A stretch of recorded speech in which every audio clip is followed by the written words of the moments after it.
Welcome to K times news bulletin. ముందుగా headlines. Pattikonda YCP అభ్యర్థి ప్రచారం.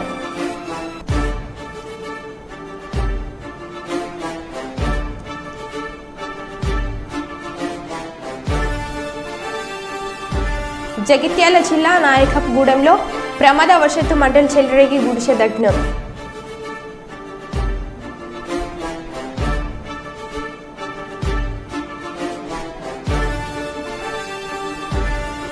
బీజేపీ గెలిపే మాదిగల గెలుపు ఎంఆర్పీఎఫ్ నాయకులు.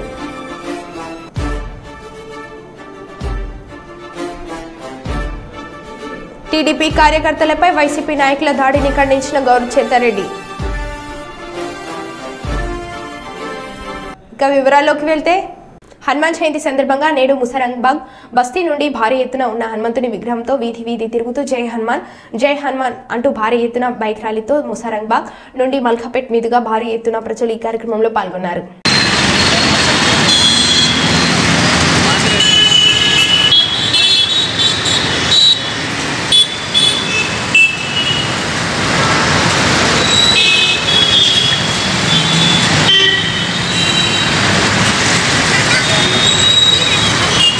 Repair 5 Pandoria tariffs with advanced keratin excess. 5 problems, 1 solution.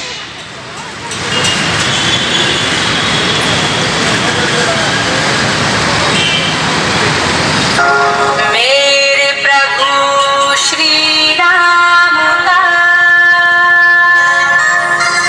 लाल निशान लहरा.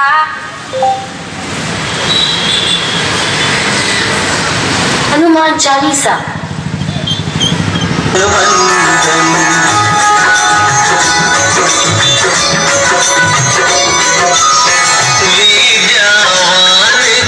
కర్నూలు జిల్లా ఎమిగనూరు పట్టణంలోని స్థానిక 32వ వార్డులో లక్ష్మీపేట మాలకొండయ్య హాస్పిటల్ నుండి వైఎస్ఆర్ కాంగ్రెస్ పార్టీ ఎమ్మెల్యే అభ్యర్థి బుట్టా రేణుక కోడలు బుట్ట సాహితీ వార్డు కౌన్సిలర్లు ఎం పద్మ ఇన్ఛార్జ్ కోటకొండ నరసింహులు పార్టీ శ్రేణులతో కలిసి ఇంటింటా ఎన్నికల ప్రచారం నిర్వహించారు.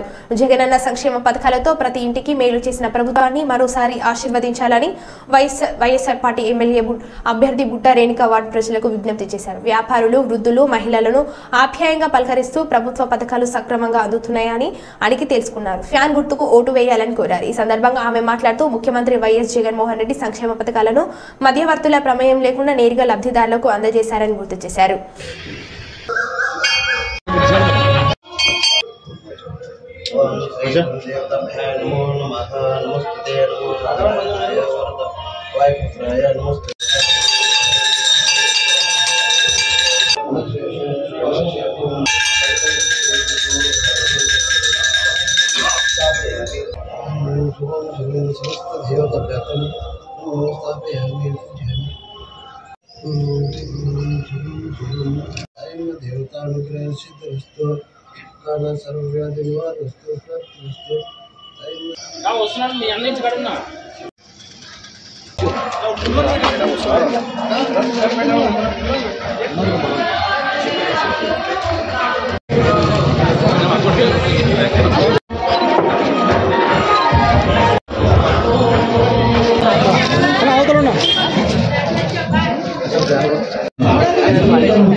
డాక్టర్స్ కమ్యూనిటీలో కూడా చేయించలేదు. బైక్ చెప్పుకోలేదు.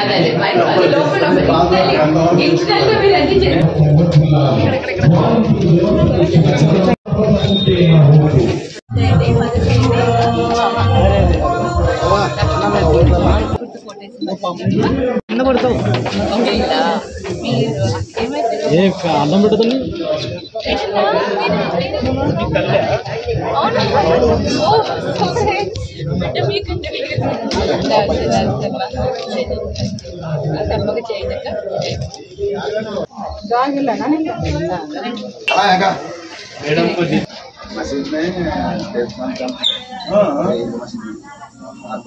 बीपी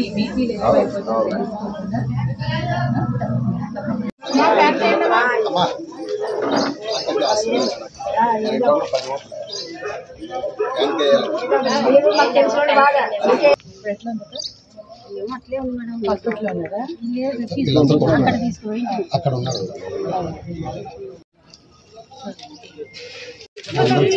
చెప్తాను. నిన్ను యాడ్ చేశాను.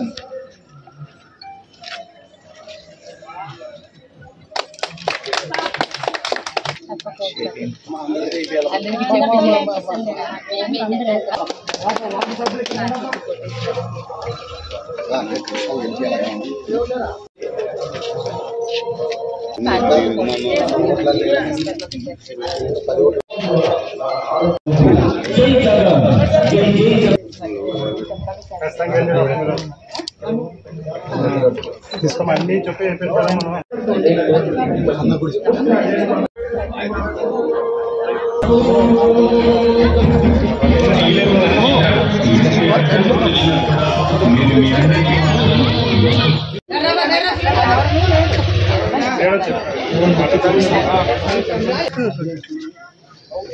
ముప్పై 32వ వార్డులో ప్రచారం జరుగుతోంది. కౌన్సిలర్ పద్మ గారు, వారి నరసింహులు గారు, వారి ఆధ్వర్యంలో ఇక్కడున్న కార్యకర్తలందరూ కూడా కలిసి ప్రచారం చేస్తున్నాము. ప్రతి ఇంటిలో కూడా మంచి స్పందన ఉంది. చాలా చక్కగా ఎంకరేజింగ్గా అనిపిస్తుంది. ఇదే మాకు చాలా ఉత్సాహాన్ని ఇస్తుంది. సో మేము ప్రతి ఇంటింటికి వెళ్ళి ప్రతి ఒక్కరికి కూడా అభ్యర్థిస్తున్నాను. ఆల్మోస్ట్ ఎమ్మిగనూరులో దగ్గరగా అన్ని వార్డ్స్ కంప్లీట్ అయినట్టే. ఇంకా కొన్ని ఒక 3-4 వార్డ్స్ 4-5 వార్డ్స్ తప్ప ఆల్మోస్ట్ అన్నీ తిరిగేసాము. సో అందరి దగ్గర కూడా మంచి స్పందన ఉంది. అందరూ మంచిగా ఆశీర్వదిస్తున్నారు. సో వారందరి ఆశీర్వాదంతో తప్పకుండా నాకు ఎమ్మిగనూరులో ప్రజలకు సేవ చేసుకునే అవకాశం దొరుకుతుందనేసి ఆశిస్తున్నాను. అమలు చేయలేని హామీలు ఇచ్చి ప్రజలను మోసం చేయడమే టీడీపీ అధినేత చంద్రబాబు నైజమని పతికొండ వైఎస్ఆర్ కాంగ్రెస్ పార్టీ ఎమ్మెల్యే అభ్యర్థి కాగంటి శ్రీదేవి ఆరోపించారు. జొన్నగిరిలో ఎన్నికల ప్రచారం నిర్వహించారు. పేదల సంక్షేమమే లక్ష్యంగా జగనన్న పాలన సాగించారని గుర్తు చేశారు. సాధ్యం కాని హామీలు ఇస్తున్నారని వాటిని నమ్మి మోసపోవద్దని ప్రజలకు సూచించారు. నిత్యం ప్రజల మధ్య ఉంటూ సమస్యల పరిష్కారానికై కృషి చేస్తున్నామని స్పష్టం చేశారు. జగన్ ప్రభుత్వంలో తెల్లవారుజామున ఇళ్లకు వెళ్లి వాలంటీర్లు పింఛన్లు అందిస్తుంటే ఓర్వలేక టీడీపీ అడ్డుకుందన్నారు. వృద్ధులు, దివ్యాంగులు, వితంతులను ఇబ్బందులు పెట్టిన టీడీపీకి ఓటమి తప్పదని జోసెం చెప్పారు.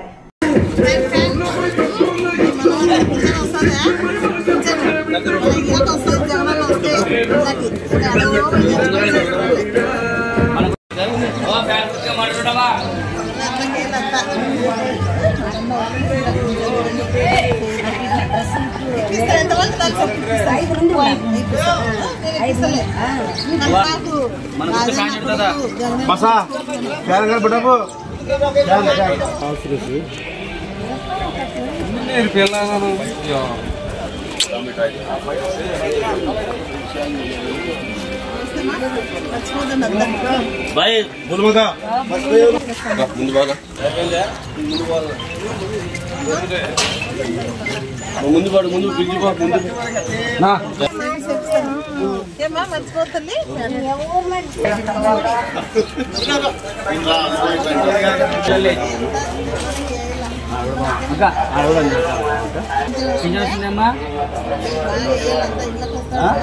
ఏమ్మా 2 ప్యాన్లు తిరుగు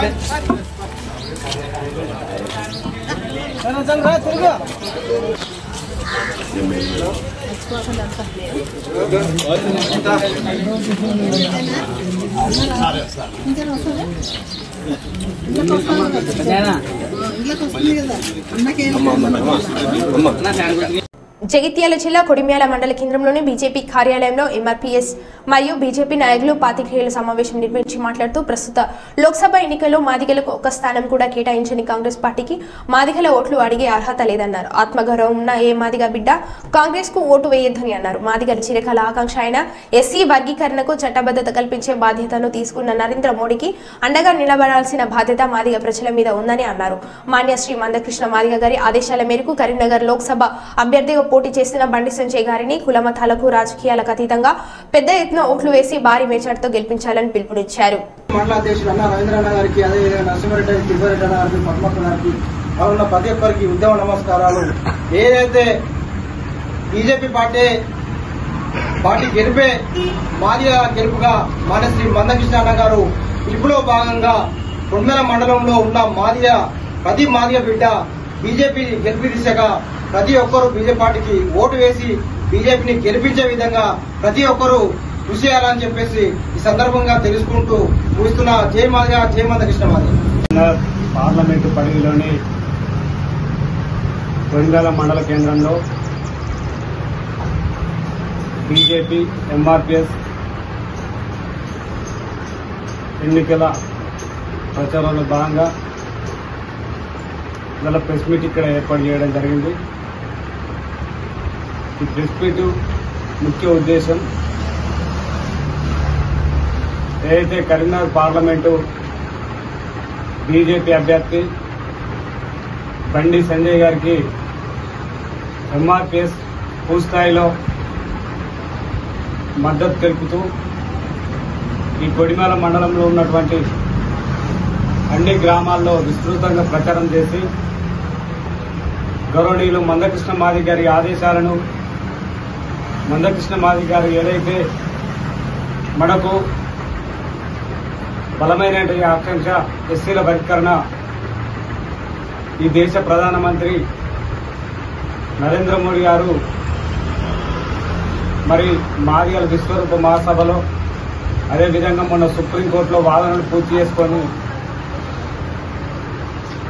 కేంద్ర హోంశాఖ కేబినెట్ కార్యదర్శితో కమిటీ వేసి ఇవాళ ఎస్సీల బహిష్కరణ మాదిగల ఆకాంక్ష నెరబోతుంది కాబట్టి మన 30 సంవత్సరాల పోరాటానికి విముక్తి కలిగించే విధంగా ఈ దేశ ప్రధాని నరేంద్ర మోడీ గారు నిర్ణయం తీసుకున్నారు కాబట్టి ప్రతి గ్రామాన తిరిగి బీజేపీ అభ్యర్థి బండి సంజయ్ గారిని గెలిపించుకునే బాధ్యత ఇవాళ మాదిగ ప్రజల మీద ఉందని ప్రతి గ్రామంలో ప్రచారం చేసే విధంగా మన ఎంఆర్పీఎస్ అనువాద సంఘాల నాయకులందరం కూడా పూర్తిస్థాయిలో ప్రచారం చేయాలని ఈ యొక్క అందరికీ మరి తెలియజేస్తా ఉన్నాం. ఏదైతే ఇక్కడ ఉన్నటువంటి కొన్ని కాంగ్రెస్ పార్టీ అరాచక శక్తులు ఇలా భారత రాజ్యాంగాన్ని మారుస్తామని చెప్తా ఉన్నారు. ఇవాళ ఏదైతే భారత రాజ్యాంగాన్ని మారుస్తా అన్నటువంటి మల్లికార్జున ఖర్గేకి దేశంలో ఏ అంశం కూడా దొరకలేదు. ఎందుకంటే నరేంద్ర మోడీ గారు అంత ఒక ప్రజాపాలన సుస్థిర పాలన భారతదేశానికి అందిస్తారు కాబట్టి వీళ్ళు విమర్శించే అవకాశం లేదు కాబట్టి గౌరవనీయులు మందకృష్ణ మాదిగ గారు బీజేపీకి మద్దతు తెలుపుతుంది కాబట్టి ఈ యొక్క అంశాన్ని జాగ్రత్తలో విష ప్రచారం నింపే విధంగా ఇవాళ కృష్ణమాదిగ గారు బీజేపీకి సపోర్ట్ చేయడం వల్ల ఒక రాజ్యాంగం మారుస్తారని తప్పుడు ప్రచారాన్ని ఇవాళ ప్రతి మాదిగపల్లెలో వినిపించే కుట్రలు జరుగుతున్నాయి కాబట్టి దీన్ని తిప్పికొట్టే విధంగా ప్రతి ఎంఆర్పీఎస్ కార్యకర్త మరి ఏదైతే భారత రాజ్యాంగాన్ని మార్చడం ఎంపసిది కావచ్చు కానీ ఇవాళ కాంగ్రెస్ పార్టీ దాదాపు అధికారంలో ఉండి మరి ఏదైతే ఈ రాష్ట్రపతి దాదాపు మనము 2000 నుంచి 2004 వరకు కాంగ్రెస్ పరిపాలన చూసినాం. కేంద్రంలో కాంగ్రెస్ పరిపాలన ఉంది. మరి అప్పుడు ఏదైతే రాష్ట్రపతులు వస్తే ప్రతిభ పటేల్ ఒక బ్రాహ్మణ మరి ఆమెను ఏదైతే కాంగ్రెస్ పార్టీ మరి రాష్ట్రపతి చేయడం జరిగింది. అదేవిధంగా రెండో టర్ము మరి ప్రణబ్ ముఖర్జీ గారిని బ్రాహ్మణ బిడ్డనే మరి వాళ్ళు రాష్ట్రపతి చేయడం జరిగింది. అదేవిధంగా ఏదైతే గౌరవనీయులు నరేంద్ర మోడీ గారి ప్రభుత్వం ఏర్పడ్డ తర్వాత ఇవాళ ఫస్ట్ రాష్ట్రపతి రామ్నాథ్ కోవింద్ ఒక దళితుడు ఉన్నాడు. అదేవిధంగా ఇవాళ ఆదివాసీ కుటుంబం ఎక్కడో మరి అడవుల్లో నివసించేటువంటి ఈ సమాజానికి సంబంధం లేనటువంటి మరి అతి వెనుకబడ్డ కులం ఇవాళ ఆదివాసీ నుంచి ఒక అత్యున్నత స్థాయి ఒక దేశానికి ప్రథమ పౌరురాలుగా ఇవాళ ముర్మే గారిని పెట్టారంటేనే ఇవాళ భారత రాజ్యాంగం మీద ఒక అంబేద్కర్ మీద బీజేపీ పార్టీకి నరేంద్ర మోడీకి ఎంత గౌరవం ఉందో ఎంత కంటిమెంట్ ఉందో మరి ఇది మనకు కనిపిస్తా ఉంది. ఇవాళ రాజ్యాంగాన్ని అంబేద్కర్ ని అవమానించే పార్టీ ఏదైనా ఉందంటే అది కాంగ్రెస్ పార్టీ. ఇవాళ రాజ్యాంగాన్ని మరి ఇవాళ అంబేద్కర్ దళిత సమాజాన్ని గౌరవిస్తున్న పార్టీ ఇవాళ బీజేపీ పార్టీ. దీన్ని గ్రామాన మనం చెప్పాల్సిన బాధ్యత మన అందరిపై ఉంది. ఇవాళ భారత రాజ్యాంగాన్ని మార్చడం అనేది ఎవరి తరం కాదు. నరేంద్ర మోడీ గారే మొన్న ఒక ప్రకటన చేసిండు, మళ్ళీ వచ్చి బాబాసాహెబ్ అంబేద్కర్ గారు రాజ్యాంగం మారుతాన్నా మారదు అని ఒక కంటిమెంట్ ఇచ్చింది. కాబట్టి మనం ఈ విష ప్రచారం తిరిగిపోతే బాధ్యత మనందరం. ఏది ఏమైనా మల్యాలకోట మండలంలో ఇక్కడ ఉన్నటువంటి ప్రతి మాదిగ బిడ్డ తన గెలుపుగా భావించి బండి సంజయ్ గారిని మరి అత్యధిక మెజార్టీతో గెలిపించాల్సిందిగా మరి మేము ఎంఆర్పీఎస్ జగిత్యాల జిల్లా పక్షాన పిలిపిస్తున్నాం. జై మాదిగ, జై మాదిగ, జై బీజేపీ. ఎంఆర్పీఎస్ కరీంనగర్ జిల్లా అధ్యక్షులు అన్న బుజ్జయ్య కైతి గారు మాట్లాడుతున్నారు.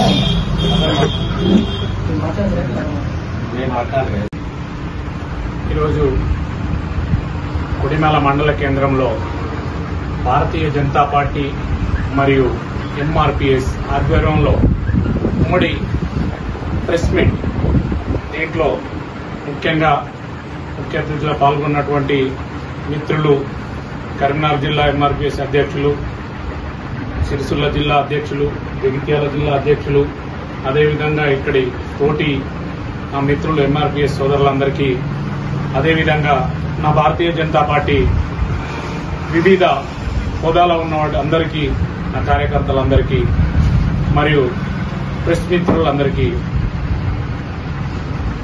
మీకు తెలియజేయనివి ఏమంటే, ఇప్పుడు ఈ రోజు మిత్రుడు చెప్పింది, ఇప్పుడు తమ్ముడు బీజేపీ గెలిపే మాదిగల గెలుపు. ఒకసారి నరేంద్ర మోడీ అనే విశ్వగురువుగా మనం పిలువబడేటువంటి వ్యక్తి ఒక మాట ఇచ్చాడు, మందకృష్ణ మాదిగను ఆలింగనం చేసుకొని నేనున్నా మీకు అని విశ్వరూప సభలో హైదరాబాద్ లో వారు ఒక వాగ్దానం చేసింది. వారి వాగ్దానాన్ని నిలబెట్టుకుంటారు.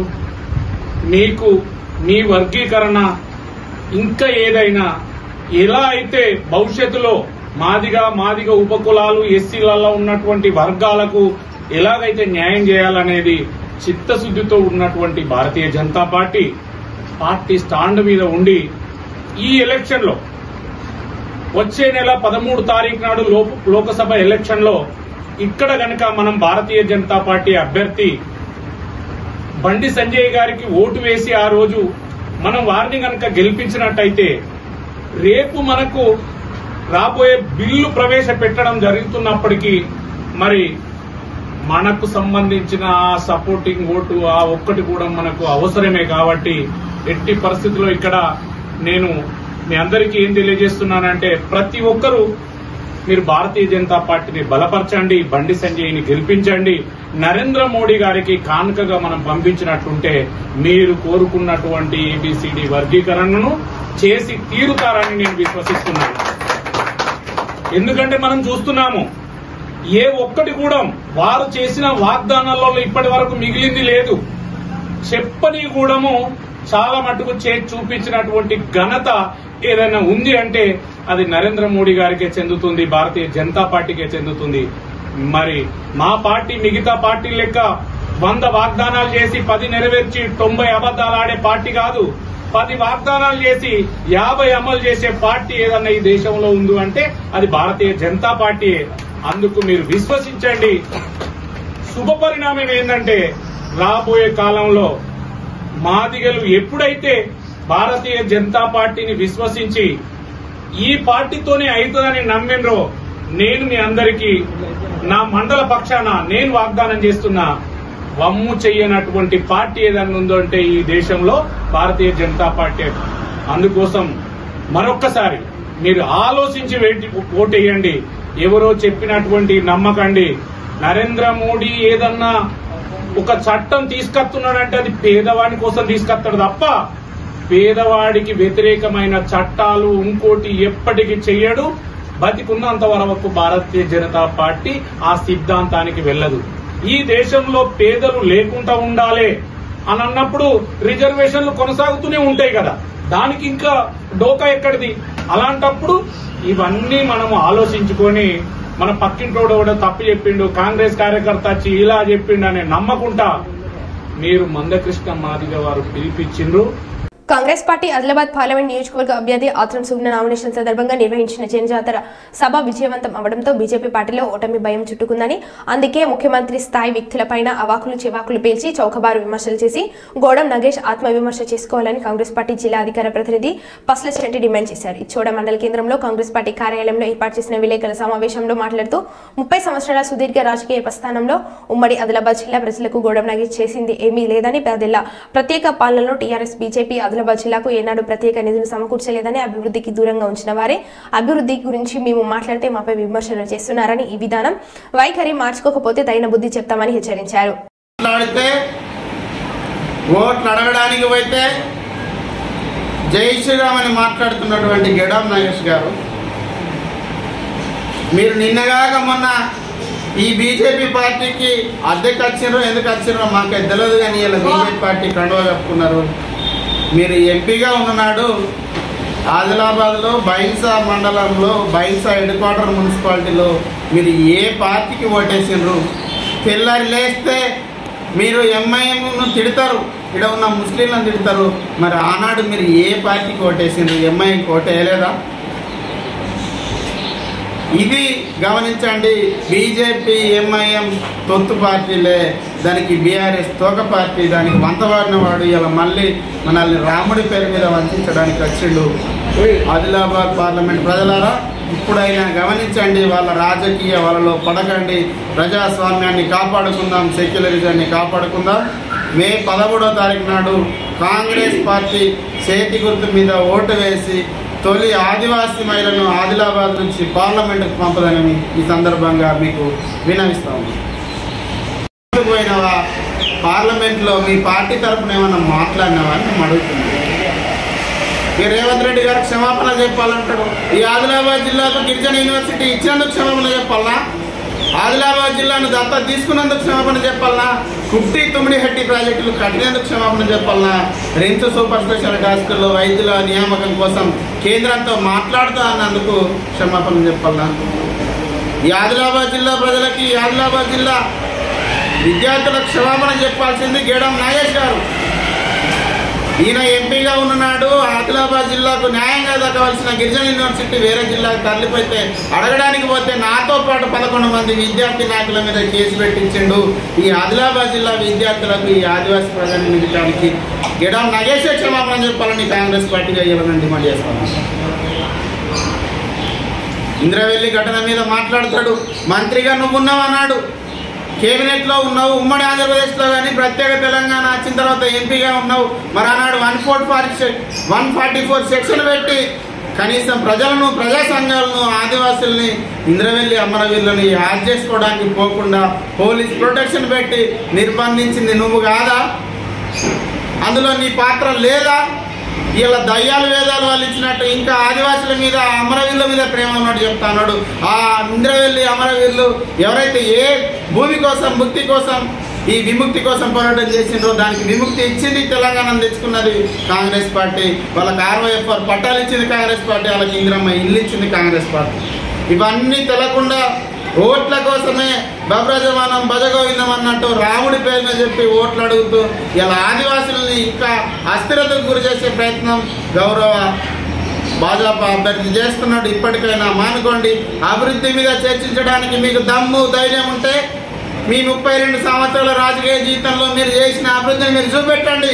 ఆదిలాబాద్ అంబేద్కర్ చౌరస్తాలను, ఆదిలాబాద్ కొమరంభీం చౌరస్తాలను మనం కూకుందాం. మా దగ్గర ఉన్నటువంటి సమాచారం, మీరు ఎంపీగా ఉన్నప్పుడు ఎన్ని నిధులు వెనుకపోయినా తీస్తాం, మీరు ఎమ్మెల్యేగా ఉన్నప్పుడు ఎన్ని నిధులు వెనుకపోయినా తీస్తాం. ఎక్కడెక్కడ ఏ సమస్యలు ఉన్నాయో మరి మీరు ఎమ్మెల్యే, ఎంపీ గెలిచి ఎక్కడ విఫలమైనా మేము చూపిస్తాం, ఎక్కడ అభివృద్ధి చేసినో మీరు చూపిస్తారా అని సవాల్ విసురుతున్నాం ఆదిలాబాద్ జిల్లా కాంగ్రెస్ పార్టీ తరఫున అని ఈ సందర్భంగా మీకు తెలియజేస్తూ, ఇంకొకసారి రేవంత్ రెడ్డి గారిని విమర్శిస్తే బాగుండదు. ఎక్కడికక్కడ గ్రామాలలో కాంగ్రెస్ పార్టీ కార్యకర్తలు మిమ్మల్ని అడ్డుకుంటారని సందర్భంగా మేము హెచ్చరిస్తాము. పార్లమెంట్ అభ్యర్థి భాజపా పార్టీ నుంచి ఎవరైతే పోటీలో ఉన్నారో ముఖ్యమంత్రి రేవంత్ రెడ్డి గారి పైన విమర్శలు చేస్తూ ఉన్నారు. వారికి ఒకటే చెప్తా ఉన్నాం, 30 సంవత్సరాల సుదీర్ఘ రాజకీయ ప్రస్థానంలో ఏనాడు ఆదివాసీల గురించి మాట్లాడని నువ్వు ఏనాడు ఆదివాసీల అస్తిత్వం కోల్పోతుంటే అడగకుండా అధికారమే పరావధిగా పార్టీలు మారిన నువ్వు ఇలా మా నాయకుడిని, మా రేవంత్ రెడ్డి గారిని, మా ముఖ్యమంత్రిని విమర్శించే స్థాయి మీకు లేదని హెచ్చరిక జారీ చేస్తా ఉన్నాం. ఆదివాసీల విద్య గురించి మాట్లాడిండు. ఎక్కడైతే ఆదివాసీల హక్కుతోటి, ఆదివాసీననే భావనతోటి హైమండార్పు డిఎడ్ ట్రైనింగ్ సెంటర్లో ఈయన టీచర్గా ట్రైనింగ్ చేసిండో, ఈయన అప్పుడు అధికారంలో ఉన్న పార్టీ ఈయన నేతృత్వంలోనే ఆ విద్యా సంస్థ రద్దయింది. మరి దాన్ని తెరవడం కోసం నువ్వు ఎందుకు మాట్లాడలేదు? 2008లో బిఎడ్ కాలేజ్ కాంగ్రెస్ గవర్నమెంట్ ఇస్తే కనీసం దాంట్లో లెక్చరర్లను 10 సంవత్సరాల్లో భర్తీ చేసుకోలేకపోయినరు. ఆ భర్తీ చేయనందుకు మిమ్మల్ని ఏమనాలా అని మేము అడుగుతా ఉన్నాం. ఇంకా ఆదివాసీ నిరుద్యోగుల మీద ప్రేమ చెప్తా ఉన్నాడు, ఇంకా మా వాళ్ళు వెనకాలనే ఉండాలన్నాడు. మరి ఈయన ఎంపీగా, ఎమ్మెల్యేగా, మంత్రిగా, జీసీసీ చైర్మన్గా ఉన్నాడు. ఏనాడైనా ఆదివాసీ విద్యార్థుల కోసం, గిరిజన విద్యార్థి కోసం, ఈ ఆదిలాబాద్ జిల్లా పేద విద్యార్థుల కోసం ఒక్క ట్రైనింగ్ సెంటర్ అన్న పెట్టి ఒక్కళ్ళన్న ప్రయోజకులు చేసిండా అని అడుగుతాము. ఈయననే అధికారంలో ఉన్నప్పుడు జీవో నెంబర్ 3 వచ్చిందని నిన్న చెప్పిండు. మరి జీవో నెంబర్ 3ని రద్దయ్యేటప్పుడు నువ్వు కూడా అధికార పార్టీలో ఉన్నావు కదా. అన్నట్టు బీఆర్ఎస్, బీజేపీ కుట్రపూరితంగా ఈ గిరిజనుల మీద, ఈ ఆదివాసుల మీద దండయాత్ర చేసి వీళ్ళ ఉద్యోగాలు తీసినప్పుడు జీవో నెంబర్ 3 మీద నువ్వు సుప్రీంకోర్టుకు పోయినావా, హైకోర్టుకు పోయినావా, పార్లమెంట్లో మీ పార్టీ తరఫున ఏమన్నా మాట్లాడినావా అని మేము అడుగుతున్నాం. రేవంత్ రెడ్డి గారు క్షమాపణ చెప్పాలంటాడు. ఈ ఆదిలాబాద్ జిల్లాకు గిరిజన యూనివర్సిటీ ఇచ్చినందుకు క్షమాపణ చెప్పాలనా? ఆదిలాబాద్ జిల్లాను దత్తత తీసుకున్నందుకు క్షమాపణ చెప్పాలనా? కుట్టి తుమ్మిడిహెట్టి ప్రాజెక్టులు కట్టినందుకు క్షమాపణ చెప్పాలనా? రిమ్స్ సూపర్ స్పెషాలిటీ హాస్పిటల్లో వైద్యుల నియామకం కోసం కేంద్రంతో మాట్లాడుతూ అన్నందుకు క్షమాపణ చెప్పాలనా? ఈ ఆదిలాబాద్ జిల్లా ప్రజలకి, ఈ ఆదిలాబాద్ జిల్లా విద్యార్థులకు క్షమాపణ చెప్పాల్సింది గేడం నాగేష్ గారు. ఈయన ఎంపీగా ఉన్ననాడు ఆదిలాబాద్ జిల్లాకు న్యాయంగా దక్కవలసిన గిరిజన యూనివర్సిటీ వేరే జిల్లాకు తరలిపోతే అడగడానికి పోతే నాతో పాటు 11 మంది విద్యార్థి నాయకుల మీద కేసు పెట్టించిండు. ఈ ఆదిలాబాద్ జిల్లా విద్యార్థులకు, ఈ ఆదివాసీ ప్రజానిధికానికి గెడం నగేసే క్షమాపణ చెప్పాలని కాంగ్రెస్ పార్టీగా ఇవ్వాలని డిమాండ్ చేస్తాను. మరో బులెటిన్లో మళ్ళీ కలుద్దాం. Stay tune.